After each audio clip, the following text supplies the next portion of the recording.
আচ্ছা, এই প্রশ্নটার উত্তর আমি দিব যে আমাদের মূল পয়েন্টটা আপনি ধরতে পারেন নাই। আমাদের মূল পয়েন্টটা হচ্ছে ঢাকা বিশ্ববিদ্যালয়ে দলীয় রাজনীতির নামে যে দখলদারিত্ব, দাসত্ব এবং গণরুম গেস্টরুমের যে রাজনীতি, সেটার বিরুদ্ধে আমরা চাই যে বিপ্লব পরবর্তী সময়ে বাংলাদেশের গণতান্ত্রিক ধারা অব্যাহত থাকুক, ঢাকা বিশ্ববিদ্যালয়ের গণতান্ত্রিক ধারা অব্যাহত থাকুক।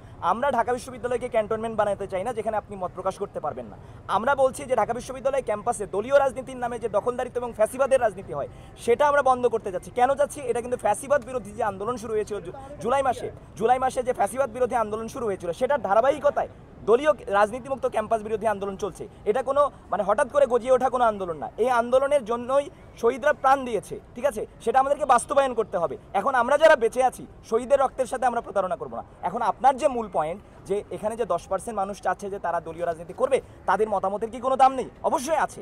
আমরা বলছি যে ভাই, আপনারা ডাকসু করেন, ডাকসুর মাধ্যমে আপনি আপনার যত রাজনীতির চর্চা সেখানে করেন, কিন্তু আপনি যখনই আপনার দলীয় এজেন্ডা আনবেন, দলের টাকা আনবেন, দলের অস্ত্র আনবেন এবং সেটা দিয়ে সাধারণ শিক্ষার্থীদেরকে আপনি কি বলবো হল দখল করবেন এবং তাদের উপর আপনার দলীয় এজেন্ডা বাস্তবায়ন করবেন, এটা কি যৌক্তিক? আমরা তো বিভিন্ন বিশ্ববিদ্যালয়ে দেখেছি যেখানে দলীয় রাজনীতি নিষিদ্ধ, সেখানে দলে দলে রাজনীতি করছে একটি গোষ্ঠী। এখন কি আপনারা কি তাদেরকে স্পেস দিয়ে দিচ্ছেন? আপনি কি ছাত্র শিবিরের কথা বলছেন? আমি কারো নামই নিচ্ছি না, বিষয়টা হচ্ছে তাহলে কেন বাধ্য করছেন? আমরা কারো নাম নেই। যারা ওপেন রাজনীতি করতে পারে না, তারা নিচে গোপনে রাজনীতি। আপনাকে আমি একটা এটার অ্যানসার দেই। আপনি যদি কোনো রাজনৈতিক সংগঠনের সদস্য হয়ে থাকেন এবং আপনি যদি মনে করেন যে আন্ডারগ্রাউন্ড পলিটিক্স ভালো, তাহলে আপনি আন্ডারগ্রাউন্ড পলিটিক্স চলে যান।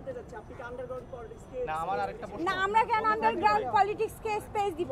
যখন কিছু মানুষ একটা দলকে সাপোর্ট করবে, কিন্তু আমাদের বিশ্ববিদ্যালয়ে ওইটা নিয়ে মিছিল, মিটিং বা ক্যাম্পাস এরিয়ার ভিতরে ওগুলো নিয়ে এত কথাবার্তা নিষিদ্ধ, সেহেতু তারা ভিতরে ভিতরে আড্ডা দিবে, কথা বলবে, চর্চা করবে, গুড এনাফ। এটা নিয়ে আমাদের কোনো মাথা ব্যথা নেই। এটাকে যদি আপনারা তলে তলে এজেন্ডা বাস্তবায়ন করা বলেন, তাহলে তো আমি বলবো ভুল। হ্যাঁ, তোফাজ্জল হত্যাকাণ্ড সহ জাহাঙ্গীরনগর বিশ্ববিদ্যালয়ে যে শামীম হত্যাকাণ্ড, এই দুইটা হত্যাকাণ্ডের পেছনে কারা ঘটিয়েছে আপনি বলুন? আমি কেন বলবো? তাদের নাম তো জানেন আপনি। কিছুক্ষণ আগে বলছিলেন, আমি আপনাকে সেই প্রশ্নটা মাঝখানে করতে যাচ্ছি। আপনি বলছিলেন একটা দলের, সেই দলটা আপনি উল্লেখ করেন নাই যে কোন দলের। ওইটার সঙ্গে তো জাহাঙ্গীরনগর বিশ্ববিদ্যালয়ে ছাত্র দলের কর্মীরা ছিল এবং জাহাঙ্গীরনগর বিশ্ববিদ্যালয়ের ক্ষেত্রে ছাত্র দলের যে 4 জন নেতার কথা বলা হচ্ছে, ওরা ছিল। এবং এফএইচ হলে কিন্তু সাবেক ছাত্রলীগের নেতা জালাল সহ আরো 5 জন ছিল। এরা কিন্তু দলীয় রাজনীতির দ্বারাই ট্রেনিং প্রাপ্ত এবং এই যে এইবার এরা কিন্তু ওই যে দলীয় রাজনীতি, গেস্ট রুম, গণরুম এবং পেটানোর যে রাজনীতি, সেইটার ফলাফল কিন্তু আমরা দেখতে পাচ্ছি যে 2 জায়গায় হত্যাকাণ্ড। সো এই দলীয় রাজনীতির প্রকোপ কিন্তু এখনো যায় নাই। দলীয় রাজনীতির মানুষজনই এই 2টা হত্যাকাণ্ড ঘটিয়েছে।